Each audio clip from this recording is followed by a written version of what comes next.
இன்றே டவுன்லோட் செய்து உங்கள் ஃபேவரட் ஷோக்களை என்ஜாய் பண்ணுங்க. லக்கி, நான் இந்த ஃபேமிலி கிடையாதுன்னு உனக்கு யார் சொன்னாங்க? முன்ன விட முதல்ல இருந்தே நான் தான் இந்த ஃபேமிலில இருக்கேன்.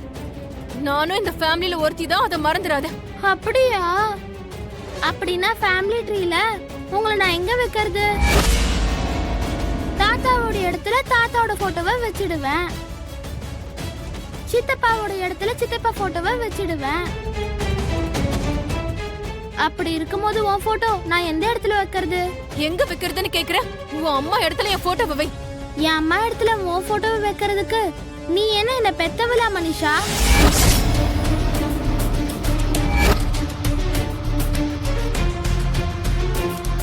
நாளைக்கு உன் அப்பாவை நான் கல்யாணம் பண்ணிக்கிட்டா உன் அப்பாவுக்கு நான் மனைவி ஆயிடுவேன், உனக்கும் நான் அம்மாவை ஆயிடுவேன்.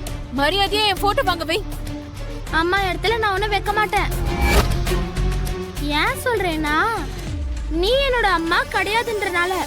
அப்படின்னா நீ கூட மித்ராவோட பொண்ணு கிடையாது, மித்ராவோட பொண்ணு கிடையாது.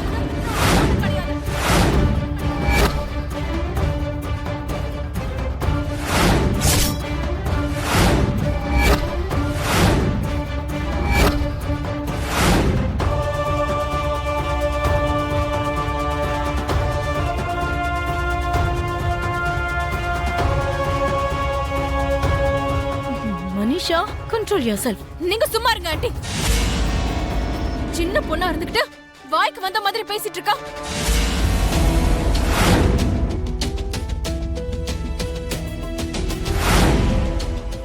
நேத்து வந்தவ இவெல்லாம் என்ன இந்த வீட்டுக்கு சம்பந்தம் இல்லாதவன்றா? என்ன சொன்ன? நான் மித்ராப்பாவுக்கு பொண்ணு இல்லையா? இல்ல, நீ மித்ராவோட பொண்ணு கிடையாது. மனிஷா,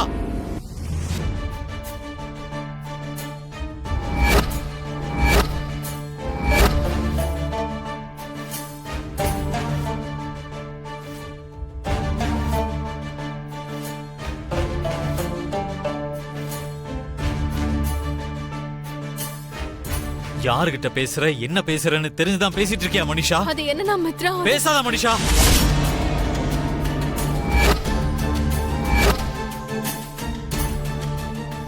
லக்கி என்னோட பொண்ணு, அவ இந்த வீட்டோட பொண்ணு. லக்கி யாரு, அவளுக்கும் இந்த வீட்டுக்கும் என்ன சம்பந்தம்னு நீ புதுசா ஞாபகப்படுத்த வேண்டாம். ஞாபகப்படுத்த நினைச்சேன் வை, அதுக்கப்புறம் நீ இந்த வீட்ல இருக்கிறது சந்தேகமாயிடும். அத ஞாபகத்துல வச்சுக்கோ. அது சரி, நான் இப்ப பேசினதுல என்ன தப்பு இருக்கு? ஃபியூச்சர்ல நமக்கு கல்யாணம் ஆயிடுச்சுன்னா நான் தானே லக்கிக்கு அம்மாவா இருப்பேன்.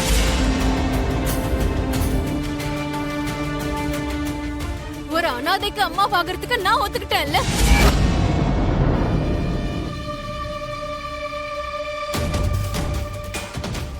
என்ன அம்மாவா ஏத்துக்கிறதுக்கு அந்த அனாதைக்கு வலிக்குதா? வாய மூடு, வாய மூடு.